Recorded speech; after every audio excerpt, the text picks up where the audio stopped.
Hi friends! Telangana రాష్ట్ర రైతులందరికీ అదృపే శుభవార్త. రైతు బంధు డబ్బులైతే ఇక నుంచి అయితే బందండి. రైతు భరోసా డబ్బులైతే రాబోతున్నాయి. మరి ఎప్పుడు వస్తున్నాయి తెలుసుకునే ముందు ఎన్ని ఎకరాల వరకు వస్తున్నాయి? ఎకరానికి ఎంత తెలుసుకునే ముందు లైక్ చేయండి, షేర్ చేయండి. కొంతమందికి రద్దవుతున్నాయి. ఎందుకు రద్దవుతున్నాయో తెలుసుకునే ముందు లైక్ చేయండి, షేర్ చేయండి. సబ్స్క్రైబ్ చేయండి. పక్కనున్న bell icon all symbol button గంట సింబల్‌కి నేను వేసే లేటెస్ట్ అప్డేట్స్ వీడియోస్ మీ ముందుకైతే వస్తాయి. లేట్ చేయకుండా అయితే వీడియోలకైతే వెళ్ళిపోదాం ఫ్రెండ్స్.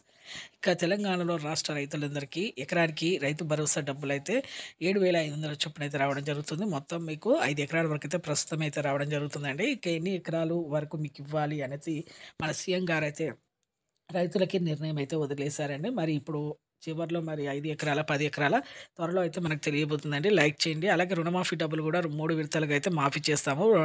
డిసెంబర్ 29 డిసెంబర్ 9, 2023లో ఎవరైతే వడ్డీలు, రుణాలు సరిగ్గా మా రైతులు రుణమాఫీ డబ్బులు సరిగ్గా కట్టారో వాళ్ళకి మాత్రం 3 విడతలుగా ఒక్కొక్క విడత చొప్పున 60,000 చొప్పున అయితే చేయడం జరుగుతుంది. అలాగే పీఎం కిసాన్ 17 విడత డబ్బులు 2,000 కూడా వేస్తామని చెప్పడం జరిగింది. Thanks for watching.